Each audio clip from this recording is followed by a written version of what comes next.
जो स्टोर में बैठा होगा उसको हम अलर्ट लगा के देंगे कि जैसे सेल्स ऑर्डर बनेगा उसका अलर्ट उसके पास यहाँ पे आ जाएगा। अब उस पे दिख जाएगा उसको कि ड्यू डेट क्या है, उस डेट में वो क्या करेगा, उस जितने भी आइटम्स जाने वाले हैं उसको वो क्या करेगा, डिस्पैच बना। ठीक है, अब यहाँ पे आया मैं, यहाँ पे आने के बाद यहाँ से कॉपी फ्रॉम करूंगा। कॉपी फ्रॉम कहाँ से लूंगा, सेल्स ऑर्डर से। यहाँ पे मैंने सेल्स ऑर्डर ले लिया। अब इस सेल्स ऑर्डर पे मैंने चूज किया और ड्रॉ ऑल डेटा मैंने कर दिया। The system determine a new text code for the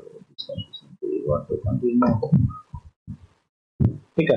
अब क्या करेंगे, यहाँ पे आप देख रहे हैं कि 1000 पीस है, अभी मैं 100 पीस इसको डिस्पैच कर रहा हूँ, यहाँ पे 100 कर दूंगा। अगर एक ही बार में 1000 करना है तो मैं 1000 कर दूंगा। ठीक है, इसको करने के बाद यहाँ पे जिस ऑर्डर के बेस पे आप भेज रहे हैं, एक तो ऑर्डर आपका यहाँ पे आ रहा है ऑलरेडी, यहाँ पे दिखाएगा ये सेल्स ऑर्डर जो आपके सिस्टम का जो सेल्स ऑर्डर है वो यहाँ पे है। यहाँ पे भी बेस डॉक्यूमेंट में लिंक हो जाएगा इस सेल्स ऑर्डर से या रिलेशनशिप मैप से भी आप देखेंगे।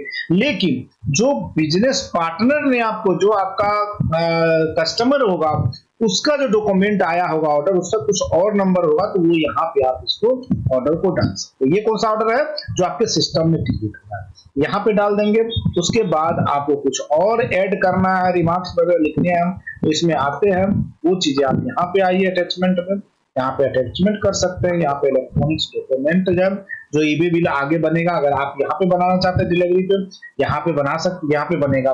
इसके एड ऑन के थ्रू बनता है, एड ऑन लगा देते हैं। यहीं पे हम डबल क्लिक करते हैं, हमारा एड ऑन ओपन हो जाता है। उसमें ट्रांसपोर्टर का डिटेल डालते हैं, कहां से कहां तक जाएगा सारे डिटेल डाल देते हैं हम। यहाँ पे एक बटन मिलता है, उसको हम क्लिक करते हैं तो हमारा ईबे बिल जनरेट हो जाता है। ठीक है, तो आप यहाँ पे ईबे बिल बना सकते हैं। ये सैप का फीचर्स नहीं है, ये अभी सैप हो सकता है कि आगे के अपडेट में आ जाएगा।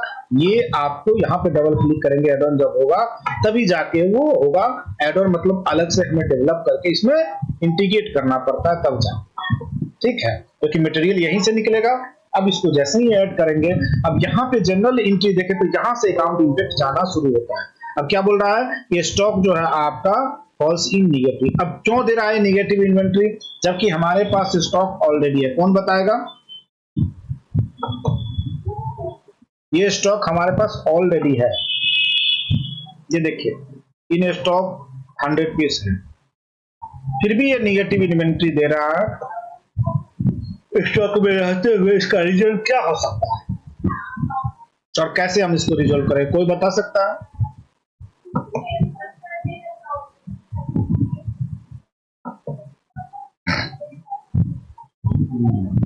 यहाँ पे क्या है कि इस आइटम के साथ आपका जो वेयर हाउस है वो डिफॉल्ट नहीं है, जिसके वजह से आपका 01 डिफॉल्ट वेयर हाउस ऑटोमेटिकली आ रहा है। तो आपको क्या करना है, आपका स्टॉक कहाँ पर हुआ है, FG वेयर हाउस पे है। आप इसको सेलेक्ट कर लीजिए और इसको सेट डिफॉल्ट कर दीजिए।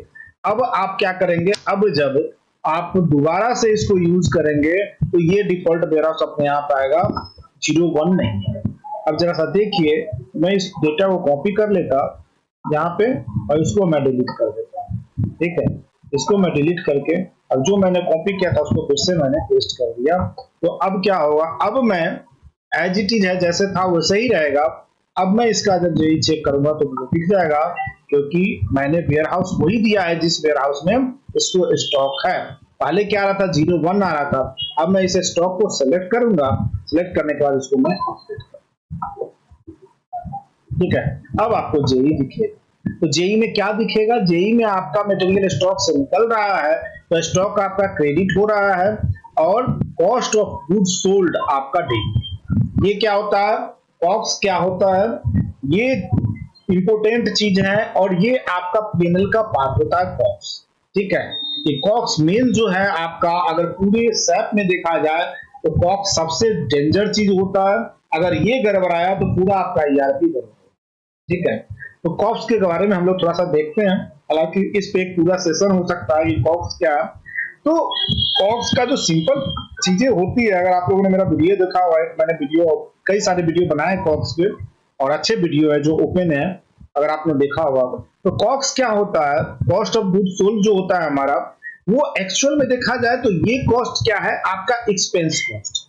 कि इस पार्टिकुलर FG आइटम जो FG 001 जो बना है उसके बनाने में कितना मटेरियल या फिर रिसोर्स या एनीथिंग एल्स, जो भी चीजें आपका एक्सपेंस खर्चा हुआ है, टोटल खर्चा इस पे लोड होता है। बट यहाँ पे आप ईआरपी में क्या कर रहे हैं, ओनली आप मटेरियल यूज कर रहे हैं। अभी तक हमने बॉम्ब में रिसोर्स को नहीं ऐड किया। अगर हम रिसोर्स ऐड कर देंगे तो उसका जो एक्सपेंस है वो भी कैप्चर हो जाएगा हमारा कॉस्ट में। ठीक है, मटेरियल जो रॉ मटेरियल लग रहा है या एसएफजी लग रहा है, उसका जो कॉस्ट है वो भी कैप्चर। आपको याद होगा मैंने प्रोडक्शन कराया था, उसका प्रोडक्शन कॉस्ट जो हमने निकाला था वो यही आ रहा था। अगर नहीं है तो आप इस पे आइए, ये देखिए जो आपका यहाँ पे स्टॉक पे आइए, इसके जो स्टॉक थे, स्टॉक वैल्यू आप देखेंगे तो जो FG001 का अभी जो आपके पास अवेलेबल है उसकी स्टॉक वैल्यू कितनी होगी, यही वैल्यू होगी जो वैल्यू आपको जनरल एंट्री में दिखा रहा है।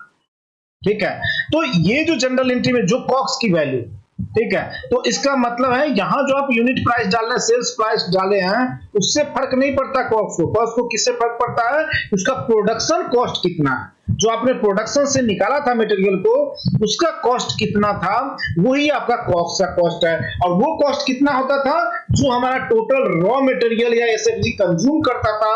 अगर हमारे पास 10 पीस रॉ मटेरियल कंज्यूम किया, 2 पीस हमारा एसएफजी कंज्यूम किया, तो सबका जो प्राइस हम ऐड कर देते थे, जो परचेज किया था रॉ मटेरियल और जो एसएफजी बनाने में हुआ था, सबको ऐड कर देते थे, तो वो प्राइस क्या होता था, हमारा जो हमारा एफजी आइटम बन के निकलता था उसका कॉस्ट कैप्चर होगा। आपको याद होगा मैंने आपको दिखाया था समरी सीट में कि प्लान क्वांटिटी, उसके बाद आपका कंप्लीटेड क्वांटिटी, फिर आपको बताया था मैंने कि आइटम कॉस्ट, और फिर आपको क्या बताया था, आइटम रिसीव्ड कॉस्ट।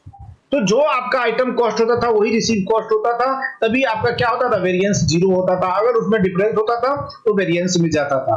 तो यहाँ पे जो ये कॉस्ट आ रहा है वो कॉस्ट क्या है, आपका वही प्रोडक्शन कॉस्ट है, जिस कॉस्ट से आपका मटेरियल आपके प्रोडक्शन लाइन से एफजी बन के निकला। ठीक है, अब हो सकता है कि मटेरियल आपका 100 रुपए का बन के आया है, आप उसको सेल कर रहे हैं, रेवेन्यू जनरेट कर 150 का आप सेल कर रहे हैं। ठीक है, 50 रुपीज क्या आ जाएगा, आपका प्रॉफिट होगा। कैसे पता चला, जो कॉस्ट था, जो आपका प्रोडक्शन कॉस्ट था, वो आपने क्या किया, रेवेन्यू में से माइनस कर दिया। रेवेन्यू कितना था, 150 का था, और आपका जो एक्सपेंस था उसके बनाने में जो खर्चा हुआ 100 रुपया हुआ, तो 150 में से 100 को माइनस किया तो आपका क्या हो गया, एक्सपेंस निकला। तो और भी चीजें होता है एक्सपेंस अकाउंट में, तो मेनली अगर आपको देखा जाए तो ये सबसे ज्यादा इंपैक्ट डालता है कॉस्ट। इस कॉस्ट में क्या क्या हो सकता है, कॉस्ट का सिंपल फॉर्मूला होता है। अगर आप अकाउंटिंग पॉइंट ऑफ व्यू से देखेंगे तो कॉस्ट इक्वल टू क्या होता है, एनीवन कोई बता सकता है क्या, कॉस्ट क्या होता है, इसका कोई एक फॉर्मूला है, एनीवन, राकेश जी?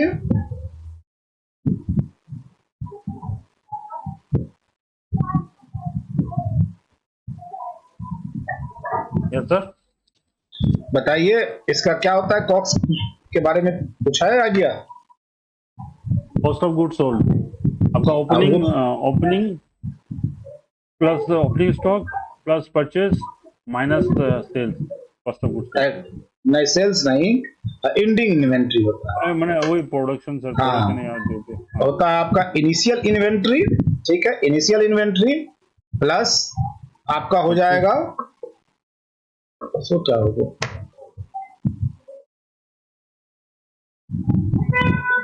यहाँ पर मैं लगाता हूँ इक्वल टू इनिशियल इन्वेंट्री, यहाँ पे होगा आपका इनिशियल इन्वेंट्री।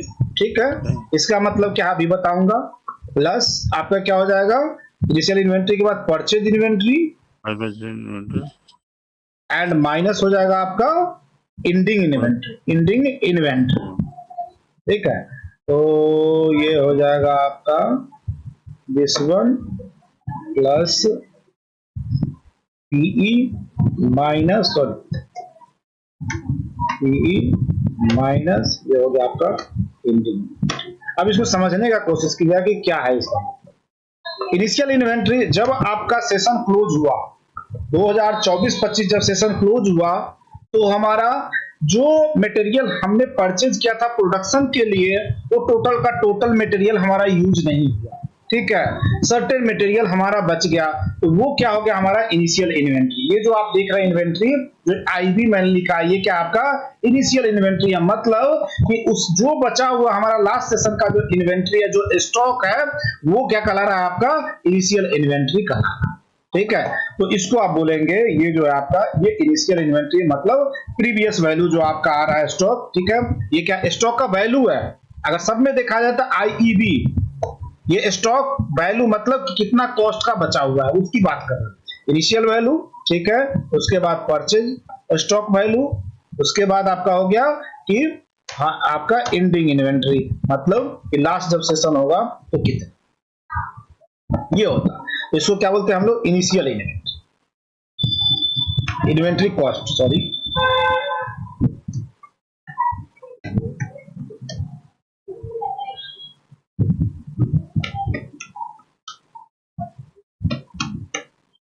ठीक है, ये क्या है आपका जो सेकंड है आपका, इसको मैंने ये हो गया परचेज हुआ। अब आपके पास सपोज दैट 5 टन आपको स्टॉक बचा था लास्ट जब आपका 23-24 कंप्लीट हुआ, तो वो 5 टन तो आपने कंज्यूम किया ही किया, 2 टन और आपने या 4 टन और आपने स्टॉक परचेज किया उस पार्टिकुलर सेशन। ठीक है, तो ये क्या कहलाएगा आपका, ये कहलाएगा आपका परचेज। ये हो जाएगा आपका पीई जो है परचेज इन्वेंट्री वैल्यू।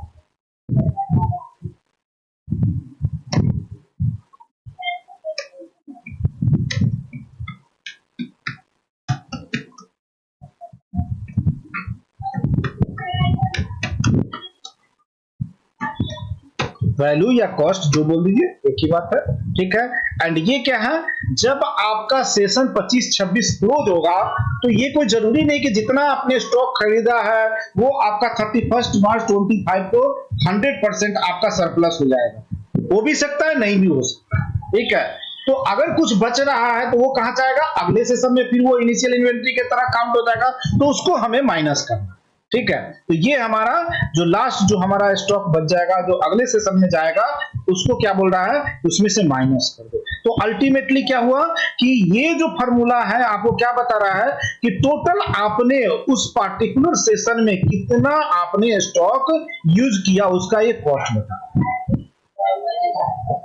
ठीक है, ये क्या है आपका, ये है आपका एंडिंग इन्वेंट्री।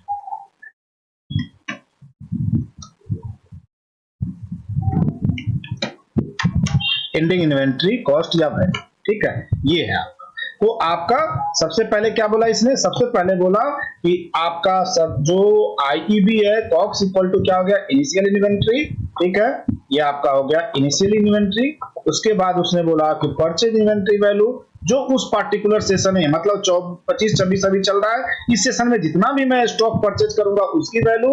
ठीक है, और जब ये सेशन खत्म होगा, जब हमारा 25-26 खत्म होगा और 26-27 स्टार्ट होगा, तो जो भी स्टॉक हमारा अगले सेशन में गया है जितना वैल्यू का, वो उसमें से माइनस कर देंगे तो हमें क्या निकलेगा, कॉक्स निकलेगा। अब यहाँ पे एक चीज और बता दूं, यहाँ पे जो हम कॉक्स ओनली कंसीडर कर रहे हैं, ओनली हम मटेरियल बेस पे कंसीडर कर रहे हैं, यहाँ पे हम रिसोर्स की बात नहीं कर रहे। अगर आप रिसोर्स यूज कर रहे हैं, अभी तक जो हमने सीखा है उसके बेस पे बता रहे हैं, अगर आप रिसोर्स यूज कर रहे हैं तो इसमें रिसोर्स भी ऐड होगा कॉक्स में। एक मैं रिसोर्स लेके बता दूंगा आपको। सपोज दैट आप कोई मशीन यूज कर रहे हैं, मशीन की टोटल कॉस्टिंग, रनिंग कॉस्ट जो आती है वो 100 रुपीज आती है और एफजी आपका 200 का है, तो टोटल कॉस्ट 200 मतलब कि एफजी बनाने का प्रोडक्शन कॉस्ट है, तो टोटल प्रोडक्शन कॉस्ट कितना हो जाएगा, 200 प्लस 100 300, क्योंकि जो रिसोर्स हमने मशीन यूज किया उसका भी तो कॉस्ट उस पे कैप्चर होगा। तो उस केस में कॉस्ट क्या होगा, जितना भी रिसोर्स आपने एट अ टाइम उसको बनाने में यूज किया है पूरे सेशन में, पूरा रिसोर्स का कॉस्ट उस पे ऐड हो जाएगा, वो भी कॉस्ट का एक पार्ट होगा। आपको याद होगा, मैं दिखाता हूं, यहाँ पे आप आइए, यहाँ पे एक रिसोर्स का भी सेक्शन आता है। जो प्रोडक्शन हमने कराया था, आप अगर देखेंगे, प्रोडक्शन कराने का यही रीजन था कि सेल्स में हम इसके सारे चीजों को उधेड़ सके, आपको अच्छे से समझा। आप यहाँ पे देखिए, यहाँ पे जब आप आते हैं तो यहाँ पे अगर कोई भी प्रोडक्शन मैं यहाँ पे ओपन कर लूँ, आपका जो प्रोडक्शन कर रखे हैं, क्लोज कर रखे हैं, उसकी बात करता हूँ मैं। ये तो हमने जो एमआरपी चलाया था वो सब बना, ये अब यहाँ पे देखिए क्या बोल रहा है, एक्चुअल रिसोर्स कंपोनेंट कॉस्ट। अगर कोई भी रिसोर्स हम कॉस्ट यूज करते, सपोज दैट कोई मशीन यूज कर रहे हैं उसका कोई कॉस्ट, कोई आप लेबर यूज कर रहे हैं उसका कॉस्ट भी कैप्चर करना चाहते हैं वो भी कर सकते हैं। तो अगर यहाँ पे 100 रुपीज या 200 या 1000 रुपीज का हमारा रिसोर्स यूज हो रहा है, तो उसके इसमें क्या होता है, 22,887 0.93 प्लस 1000, तो टोटल कॉस्ट जो आपका component cost plus resource cost add करके कितना होगा 23,887.93। ठीक है, अब जो एक्चुअल प्रोडक्ट कॉस्ट जो ये 100 पीस जो निकलता वो इतना का नहीं निकलता, उसमें 1000 ऐड होके ही निकलता, क्योंकि उसी के बनाने के लिए आपका रिसोर्स यूज हुआ है, जो 1000 रुपीज का रिसोर्स लगा है किसके लिए, इसी 100 पीस को कंप्लीटली बनाने के लिए। तो रिसोर्स का भी कॉस्ट इसमें होता। अब क्या होता, अभी जो इसका आपका अगर ये आइटम आप देख रहे हैं एसएफजी का, इसका कॉस्ट देखेंगे तो कितना है 22,887.9। अगर आप रिसोर्स यूज कर देंगे 1000 का तो इसका कॉस्ट का वैल्यू कितना हो जाएगा 23,887.93। मतलब रिसोर्स का कॉस्ट क्या आ जाएगा, कॉस्ट के साथ भी ऐड हो जाएगा। तो एक्चुअली देखा जाए कि अंडरस्टैंडिंग पॉइंट ऑफ व्यू से देखें तो आपका कॉस्ट क्या है, cost is the actual production cost of the material. जितना भी मटेरियल आपने प्रोडक्शन किया है वो एक्चुअल उसका प्रोडक्शन कॉस्ट है। ठीक है, वो आपका एक्सपेंस है, वो आपकी अगर हिंदी भाषा में कहा जाए, लेमन भाषा में, वो आपकी लागत है। ठीक है, जो अकाउंटिंग भाषा में बोलते हैं, जो आपने इन्वेस्ट किया है, जो आपने उस पे अपना टोटल जो अपना संपत्ति लगा दिया है वो लागत है आपका। ठीक है, अब उससे आप कितना अर्न करना है, जितना ज्यादा उससे आपका रेवेन्यू जो आप करेंगे, अगर आप उससे ज्यादा करेंगे तो आपको प्रॉफिट होगा, अगर आप कम करेंगे तो क्या हो जाएगा, लॉस। तो कॉस्ट अल्टीमेटली क्या है, इसका फार्मूला ये है, initial inventory cost purchase inventory cost minus ending inventory cost. Actual में कहने का मतलब ये है कि टोटल जो कॉस्ट आपने उस पर्टिकुलर सेशन में जो मटेरियल जो रिसोर्स आपने यूज किया है पार्ट एफजी आइटम को बनाने के लिए 2025-26 यानी कि 1 अप्रैल 2025 से लेके 31 मार्च 2026 तक जितना भी आपने रॉ मटेरियल कंज्यूम किया, जितना भी आपने रिसोर्स कंज्यूम किया एवरी आइटम को बनाने के लिए, वो सारा का सारा कहा जाएगा, ये कॉक्स पे कैप्चर होगा। तो यहां जो आप देख रहे हैं ये कॉक्स, वो क्या है, वो यही कॉक्स है, कॉस्ट ऑफ गुड्स सोल्ड। ठीक है, यहां जो आप कॉक्स देख रहे हैं थोड़ा थोड़ा करके प्रत्येक ट्रांजैक्शन में जाके क्या होगा, आपका कैप्चर होता रहेगा। जब एंड ऑफ द सेशन आप देखेंगे तो ये एक अच्छा खासा वैल्यू होगा। ठीक है, जो क्या होगा, आपका एक्चुअल कॉक्स जहां पे आपको कैप्चर करता है। अभी हमने एंट्री नहीं की है इसीलिए इसमें नहीं दिखा रहा है, जब एंट्री करेंगे तब ये दिखा है। तो क्लियर हुआ कॉक्स का क्या मतलब है। इसमें अच्छे खासे क्वेश्चन होते हैं कॉक्स पे, इंटरव्यू वगैरह में आप कहीं जाएंगे कहीं पे डिस्कस, और ईआरपी पे ये सबसे जरूरी चीज है, गड़बड़ाता है। ठीक है, चलिए तो अब हम क्या करेंगे, इसको जब ऐड करते हैं तो हमारा क्या हो जाएगा, डिलीवरी बन जाएगा। तो डिलीवरी को ये भूल से भी ऑफसेट अकाउंट नहीं बोलिएगा, ये आपका एक्सपेंस अकाउंट है, पार्ट ऑफ द एक्सपेंस है। मैं उधर बताता था आपको कि गुड्स रिसीव्ड नॉट इनवॉइस जीआरपीओ पे क्या था, ऑफसेट अकाउंट था। क्यों, क्योंकि वो जीआरपीओ पे आपका क्रेडिट होता था और एपी इनवॉइस पे डेबिट हुआ था, जितना से वहां क्रेडिट उतना से डेबिट। लेकिन ये कभी भी क्रेडिट डेबिट नहीं होगा, ये यहाँ पे डेबिट हो गया तो हो गया, ये नॉकअप नहीं होगा, ये खड़ा होता रहेगा। यही हमारा एक्सपेंस का पार्ट होगा और यही सबसे मेजर एक्सपेंस का पार्ट है जो आपका मटेरियल यूज हो रहा है। इसके अलावा लेबर आपका, उसके बाद आपका जो सैलरी वगैरह जो आप है वो भी एक्सपेंस का पार्ट होता है। यहाँ पे आप नहीं ऐड कर रहे हैं, आपका जो मशीन यूज हो रहा है आप यहाँ पे प्रोडक्शन में नहीं यूज कर रहे हैं, लेकिन उसमें कितनी बिजली लग रही है, बिजली भी क्या है, आप जो इलेक्ट्रिसिटी का बिल देते हैं वो भी आपका एक्सपेंस का पार्ट है। तो अल्टीमेटली क्या होगा, एक्सपेंस में जितने भी अकाउंट हेड बने हुए हैं वो आपका एक्सपेंस का पार्ट हो जाएगा। रेवेन्यू के अंदर में जितने भी अकाउंट हेड बने हुए वो सारे क्या होगा, आपका रेवेन्यू के पार्ट हो गए, और उसी दोनों को घटाएंगे तो आपको प्रॉफिट एंड लॉस मिलेगा। ठीक है, इसीलिए आप बॉम्ब में रिसोर्स डालें या ना डालें आपका ज्यादा इम्पैक्ट पड़ने वाला नहीं है। क्लियर, क्योंकि आप यहां पे अगर रिसोर्स डाल देंगे तो फिर आप इलेक्ट्रिसिटी एक्सपेंसेस में नहीं इंक्लूड कर पाएंगे, और ओनली मशीन चलाने में तो इलेक्ट्रिसिटी नहीं हो रहा है, फैक्ट्री चलाने में भी यूज हो रहा है, वो अल्टीमेटली कहां से आएगा, जो प्रोडक्ट हम बना रहे हैं उसी से आ रहा है। तो इसीलिए क्या करते हैं, इंडस्ट्री में रिसोर्स को नहीं यहाँ पे मेंटेन करते हैं, वहां पे एक जीएल अकाउंट हेडर बना लेते हैं इलेक्ट्रिक एक्सपेंस करके, उसमें जितना भी इलेक्ट्रिसिटी एक्सपेंस हो रहा है उसमें जा रहा है, उसी एक्सपेंस जो यहाँ पे आपका जीएल है आप देखेंगे यहाँ पे, उसी में आप बनाएंगे मशीन मेंटेनेंस का हेड, वो उसमें कैप्चर होता रहेगा। तो ये सारा क्या होता है, पार्ट आपका इसके एक्सपेंस का है। ये जितने भी जीएल अकाउंट आप यहाँ पे देखेंगे सब क्या है, उसी तरह का है कि जो हम एक्सपेंस करते हैं कंपनी को रन कराने में, मशीन को मेंटेन करने में, सैलरी और वेजेस देने में, ईपीएफ में, एक्सेट्रा XYZ जितने भी तरह के खर्चे होते हैं वो सारे इसमें कैप्चर। और ये रेवेन्यू क्या है, जितने भी तरह के हमारे अर्निंग सोर्स है जिससे हम क्या करते हैं, मटेरियल सेल करके हम अपना अर्न करते हैं, वो यहाँ पे होता है। तो इसी रेवेन्यू में से जब एक्सपेंस को घटाते हैं तो हमें क्या निकलता है, पीएनएल निकलता है। अगर हमारा दोनों को सब्ट्रैक्ट करने पर पॉजिटिव है, इसके मतलब प्रॉफिट हुआ है। रेवेन्यू में से एक्सपेंस को घटाने पर अगर हमारा निगेटिव है तो हमारा क्या होता है, लॉस। ठीक है, तो ये होता है आपका कॉस्ट ऑफ गुड्स।